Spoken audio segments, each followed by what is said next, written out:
I'm Jim Prince from gbinary.com. This week, going to look at the gold market, and this is a monthly chart. So let's just get rolling right away here.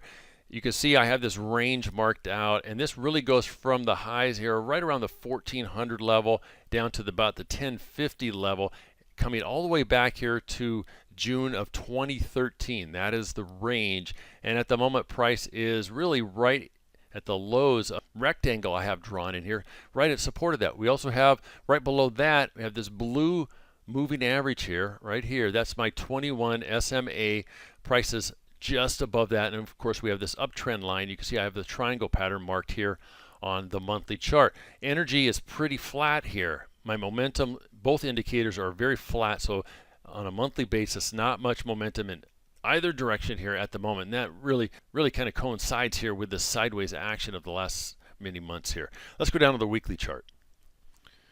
And here's the weekly chart. You can see the triangle pattern that I have marked on here. Also that zone we just chatted about on the monthly chart. Price is right at the bottom of the zone, as you can clearly see in this time frame. And I have this ellipse here highlighting an area I think that price could easily fall through. That's down to my 89 SMA, and that comes in at 269.90, as you can see right there.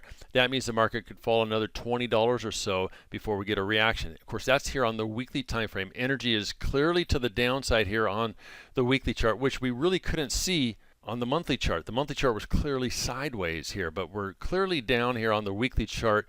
And below this level, I want you to note this, is we have this area right here, right down to that trend line. And that means, you know, that comes in around 1250-ish or so. That's a considerable drop from where price is now. If we see a break of that moving average, that's where I look for the market to test, right down there. Now, of course, we're sitting at support. So what usually happens when a market's at support? It will often react. In other words, in this case, bounce, right? So let's go down to the daily chart and take a peek at price action there and see what it's telling us. All right, so here is the daily chart. This is the June futures contract. And again, you can see the zones, and no price is right there at the bottom of the zone. In fact, it's formed a bear flag pattern. I'm going to move this up here and talk about that here in just a moment. It's formed a bear flag. Here's the flag pole right through here, and here's the flag. You can clearly see that. Here's the ellipse. We could see price push down.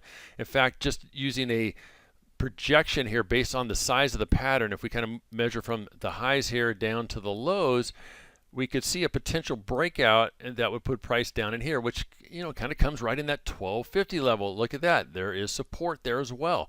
I also have this key level of support marked off here. Let me move the chart over. You can see this red dashed line. There's a lot of support right there, and you see that's right below price. So price is going to have to cut through that level here first and foremost. Then we could look for possibly lower prices. Now, this line that I moved here just a moment ago measures from this high to this low, and what I'm doing is what I call a wave projection, a one-to-one wave parity, looking for the continuation of that move down. And if I put the high of that line right there on that retracement high, this will give me a projection idea as far as the price.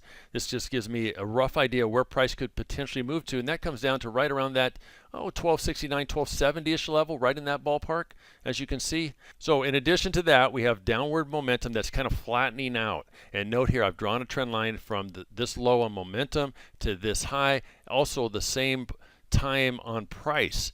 Notice the difference in the angle of the two trend lines. That is showing some divergence. So we could see the market react or bounce from within here, the bottom of this zone, up to test that first level of resistance, which is right here.